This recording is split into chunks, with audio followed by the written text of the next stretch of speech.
Okay, yung first batch is eto. Medyo brownish na siya. I just don't know when ko siya tatapusin. Tapos, yung second batch ko naman, ayan. Ilalaga ko siya with paminta, bawang, sibuyas. Ay, wala pala sibuyas. And, ano na kasi yan, laurel. At saka asin. So, ang gagawin, ilulubog itong nahugasang pork skin.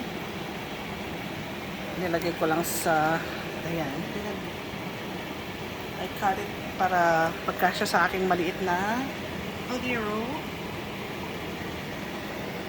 Habang niluluto yan. Okay. Ayan, ilalaga yan. And after that, pag okay na yon, edi, iluluto dito. Ay, nako, Clerky, I'm so excited! Ready na for the Christmas party. Sabay ganun eh. Okay, until next!